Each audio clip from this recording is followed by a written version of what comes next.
Hello दोस्तों, कैसे हो आप सब। मैं सिद्धांत कुमार सिंह स्वागत करता हूं आपका एसके न्यूज़ में। और आज मैं आपके सामने प्रस्तुत हूं एक नई रिपोर्ट लेके। हिंडनबर्ग रिसर्च रिपोर्ट जब से आई है भारत में तब से कुछ राजनीतिक उथल पुथल एंड हमारे यहाँ व्यापारिक उथल पुथल भी मची पड़ी हुई है।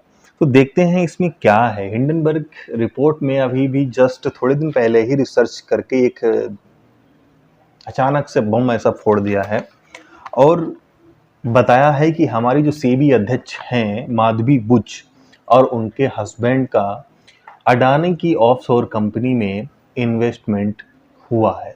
मतलब उन्होंने सीधे सीधे इनडायरेक्टली आरोप लगा दिया है। डायरेक्टली आरोप, इनडायरेक्टली क्या है, डायरेक्टली आरोप लगाया है कि अडानी की कंपनियों में जो सेबी की अध्यक्ष हैं और उनके पति हैं शामिल हैं।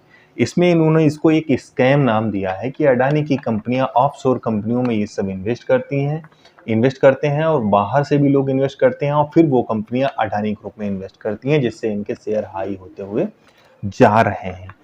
दोस्तों, इसमें एक चीज संदेह के घेरे में आती है कि ये जो हमेशा रिपोर्ट आती है संसद सत्र के नजदीक ही आती है, ऐसा क्यों? पहला तो संदेह ये हो गया कि संसद सत्र जब चल रहा होता है या उसके निकट या आगे या पीछे तभी आती है, ऐसा क्यों? नंबर 2, इसमें संदेह ये भी आता है कि हिंडनबर्ग की स्थापना 2017 में हुई है। यह एक विदेशी कंपनी है, अमेरिकी कंपनी है और जॉर्ज सोरोस नाम का एक व्यक्ति भी अमेरिकी जो हंगेरियन बिजनेसमैन है, इस समय वो अमेरिका में रहता है, बिलियनियर है। उसने थोड़े दिन पहले मोदी जी की गवर्नमेंट को गिराने और भारत में राजनीतिक अस्थिरता उत्पन्न करने जैसा एक बयान दिया था। उसने कहा था मैं मिलियंस ऑफ डॉलर डाल दूंगा इंडिया में, उसके बाद में देखते हैं मोदी जी कैसे सरकार बनाते हैं, इनको मैं वापस सत्ता में नहीं आने दूंगा। क्या इसके पीछे यही सब इनका कहीं प्रोपेगेंडा तो नहीं चल रहा है? हिंडनबर्ग को कोई फंडिंग तो नहीं कर रहा है? क्योंकि ये जो कंपनियां हैं ये फ्री में तो कोई काम करेंगे ही नहीं। क्यों करेगा कोई फ्री में काम जब तक आपको पैसा नहीं मिल रहा है? और ऐसी रिसर्च करने के लिए आपको पैसा कौन दे रहा है, इस पर भी सवाल उठाए जा सकते हैं। ये सवाल वाजिब है कि 2017 में बनी हुई कंपनी नाथ एंडरसन नामक एक व्यक्ति ने स्थापना की थी, उस पर इतना ज़्यादा विश्वास हम क्यों कर लें और कैसे कर लें, ये भी एक संदेह के घेरे में बात आती है। बात करते हैं अडानी की। अडानी की पिछले 10 सालों में एक वेल्थ में अप्रत्याशित उछाल हुआ है, ये मानने वाली बात है। बिल्कुल अप्रत्याशित उछाल हुआ है, लेकिन इसमें हमारी इंडियन लोग, हमारे जो कांग्रेसी हैं या अन्य विपक्षी दल के नेता लोग हैं, उनके पेट में दर्द क्यों? आखिर हमारी इंडिया का कोई बिजनेसमैन अगर आगे बढ़ता है तो उसको जितना ज़्यादा वेल्थ क्रिएट करेगा उतनी ज़्यादा नौकरियां क्रिएट होंगी। वो नौकरियां किसको मिलने वाली हैं? वो नौकरियां इंडियंस को ही मिलने वाली हैं।